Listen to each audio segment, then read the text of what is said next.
Hello everyone, so welcome to my channel Gyan Yatra. तो जैसे कि हमने कल अपने चैनल पे अपनी पहली वीडियो बनाई थी और हमने पढ़ा था 5 amazing and interesting words. I hope आप लोगों ने रिवाइज़ किया होगा उसको, और मैंने कहा था आपको एक डायरी, तो वो आपने एक्सरसाइज प्रॉबेबली की होगी। अगर नहीं किया है तो अभी देख लो और वापस उसको कर लो, कोई प्रॉब्लम नहीं है। सो व्हाट्स टुडे, आज हम क्या पढ़ने वाले हैं? तो आपको दिख सकता है हम लोग फ्रेजल वर्ब्स पढ़ेंगे। अब फ्रेजल वर्ब्स क्या होता है?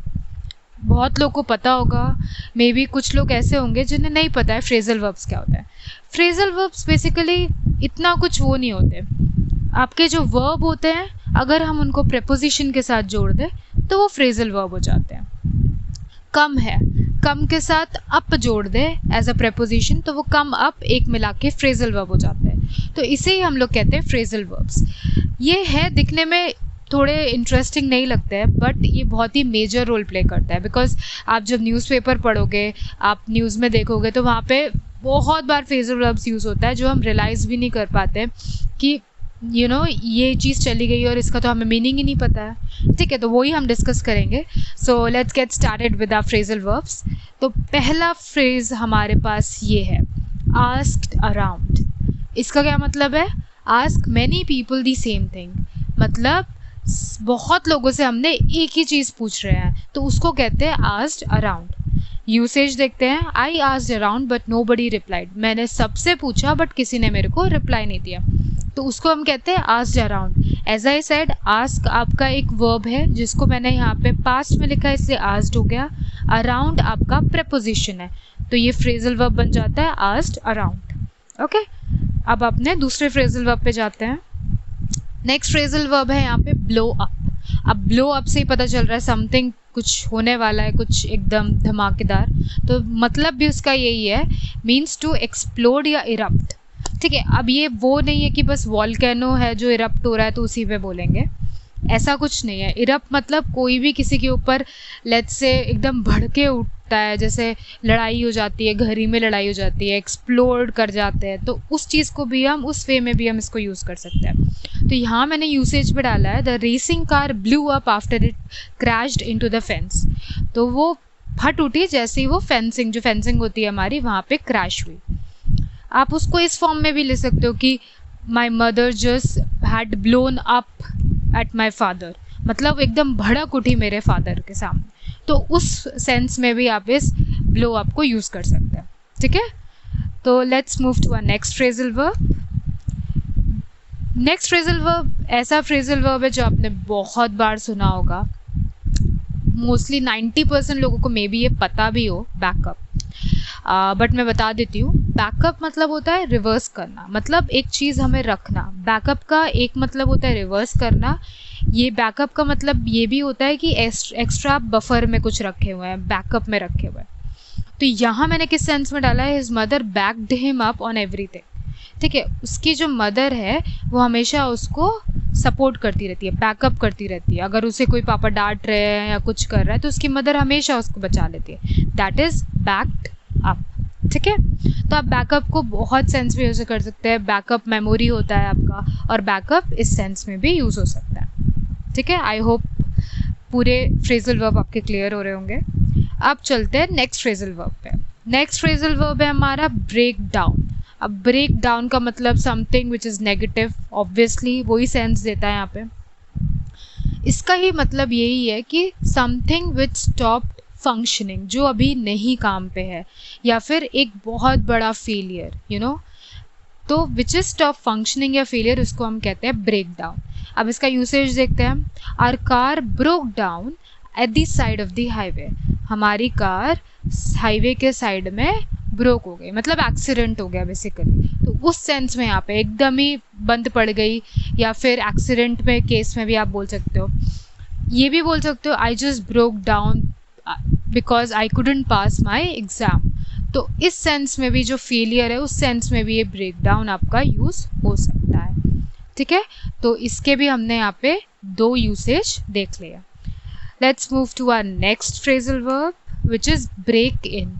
अगेन मैंने ब्रेक ही लिया है वर्ब, लेकिन मैंने यहाँ पे उसका प्रेपोजिशन इन रख दिया, तो ये डिफरेंट फ्रेजल वर्ब ही हो गया। ब्रेक इन का मतलब क्या होता है? अब अगर स्प्लिट करे तो इसका मतलब क्या होता है, तोड़कर अंदर। तो फोर्सफुली आप एंटर करो, ऑब्वियसली तोड़ के अंदर तो आप अपने घर में नहीं जाओगे, कहीं और नहीं जाओगे, कहाँ जाओगे, आप एकदम ही कहीं पर घुस रहे हो, घुसपैठी कर रहे हो तभी जाओगे। तो इसका मतलब यही होता है फोर्स एंट्री। ठीक है, आप तोड़ के कहीं पर जा रहे हो या फिर ऐसे ही एकदम बिना परमिशन के जा रहे हो, जस्ट ब्रेक इन। ठीक है, अब यूसेज देखते हैं, उससे ज़्यादा क्लियर होगा। somebody broke in last night and stole our stereo। कल रात किसी व्यक्ति ने हमारी जो दीवार है वो तोड़ के हमारा स्टीरियो चोरी कर लिया। तो लास्ट ब्रोक इन, क्योंकि मैं लास्ट नाइट की बात कर रही हूँ इसलिए मैंने यहाँ पे ब्रेक का ब्रोक बना दिया। ठीक है, तो ऑब्वियसली फोर्सफुली अंदर आया, ब्रेक इन किया और उसने स्टीरियो चुरा लिया।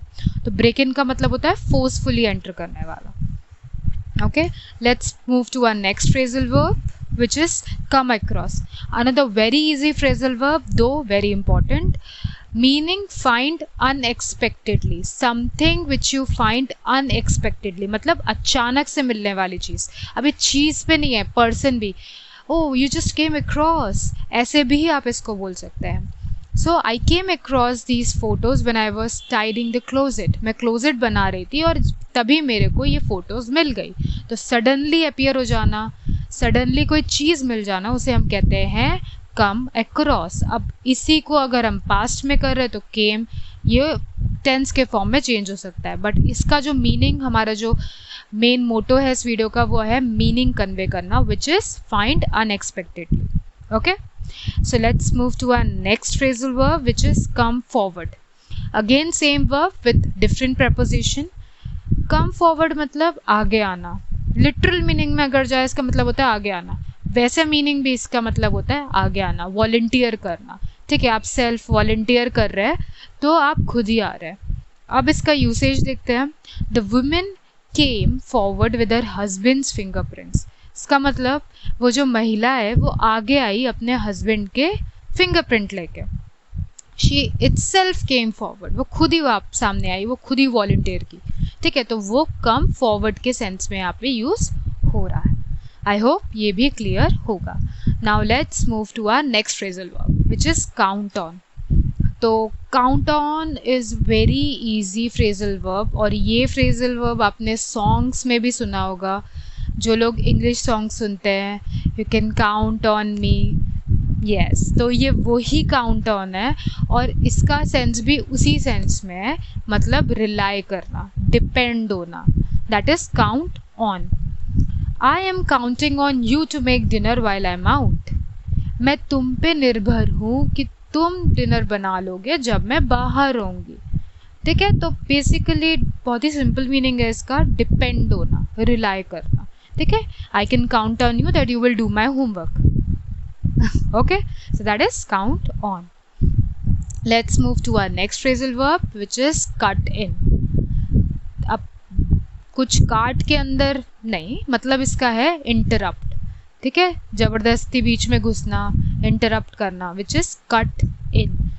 तो यहाँ पे इसका यूसेज क्या है? Your father cut in while I was dancing with your uncle. तुम्हारे पापा इंटरप्ट कर दिया जब मैं तुम्हारे अंकल के साथ डांस कर रहे थे। वेरी सिंपल, कट इन मतलब इंटरप्ट करना। आप इंटरप्ट बहुत जगह आप लोग हिंदी में यूज़ करते होंगे, दखल मत दो मेरे काम में, डोंट कट इन। तो आप बेसिकली आप इंटरप्ट नहीं बोलोगे, आप बोलोगे कट इन। ओके, सिंपल है, लेकिन साउंड करता है कि हाँ बहुत ज़्यादा टेक्निकल वे में आपने बोल दिया। ओके, कट इन, कट करके इन, किसी की बात को कट किया। कट मतलब क्या होता है? इंटरप्ट करना, कट किया, as simple as that, which is interrupt. Okay, so let's move to our next phrasal verb, which is cut off. अब कट ऑफ क्या होगा? कट ऑफ होगा एकदम ही कट ऑफ कर दिया। रिमूव, वेरी सिंपल, रिमूव या dismantle. Dismantle आपने सुना होगा, अलग कर देना पार्ट को, विच इज़ डिसमेंटलिंग। ओके, या रिमूव कर देना। तो यहाँ पे भी आप लिटरल मीनिंग में भी इसको बोल सकते हैं रिमूव, मतलब किसी ने आपकी, डॉक्टर ने आपकी सर्जरी की, आपकी लेग रिमूव की फॉर एन एग्जाम्पल, तो आप उसको भी कट ऑफ कर देना, doctor just cut off my leg. या दूसरे सेंस में आएगा electricity has been cut off since morning, मतलब इलेक्ट्रिसिटी थी नहीं, हट गई थी, रिमूव हो गई थी नहीं, बंद हो गई थी। तो वो कट ऑफ भी आप उस सेंस में बोल सकते हैं इसको, ठीक है, तो यहाँ पर मैंने आपको 2 सेंस में बता दिया। Let's move to our next phrasal verb. So we had 10 phrasal verbs for today. I hope आप लोगों ने एंजॉय किया हो। मैंने आपको हर फ्रेजल वर्ब के साथ छोटी छोटी ट्रिक्स भी दी है जिससे आप उसको ईजिली रिमेंबर कर सको। इसको ये सब याद करना एक बार में, एक फ्लो में, सिर्फ एक ही बार वीडियो देखने से नहीं होता। आप उसको रेगुलर प्ले करो, 2-3 बार प्ले करो। ऐसा भी नहीं है कि आपको कॉपी पेन लेके प्ले करना है। आप रात में सो रहे हो, आप प्ले कर लो, ठीक है। आपको जब टाइम मिले आप प्ले कर लो और सुनो उसको दोबारा, तो आपकी जहन में ऑटोमेटिकली आ जाएंगे वर्ड्स, फिर आप खुद से ही शॉर्ट ट्रिक्स बनाएंगे, ठीक है। तो आज हमने फ्रेजल वर्ब्स पढ़े, इंटरेस्टिंग भी थे, सिंपल भी थे, बट हमने आज प्रॉबेबली याद किए उसको। सो हमारा मेन मोटो है सिर्फ रीड करना नहीं या फिर सिर्फ मीनिंग रटना नहीं, हमें समझना है उसको और कैसे उसको अप्लाई करना है वो भी हमने यहाँ पे सीखा। I hope you enjoyed. So thank you for watching and I'll be coming with such videos all like every day.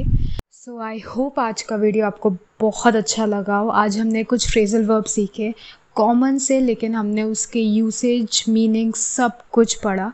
तो एक बहुत ही अच्छी इन्फॉर्मेशन हमने आज गैदर की यहाँ पे। आई होप आप लोग को अच्छा लगा हो और ऐसी सारी वीडियोस के लिए बने रहे हमारे साथ और सब्सक्राइब करना ना भूलें। एंड आई होप आप लोग अपना एक्सरसाइज भी करेंगे साथ ही साथ, बिकॉज जितना ज़्यादा हम इसको यूज़ करेंगे उतना ज़्यादा हमारे जहन में, हमारे दिमाग में बना रहेगा। तो don't forget to just use and use and use. So फिर से कल मिलते हैं हम एक नई मज़ेदार वीडियो के साथ। Till then bye bye.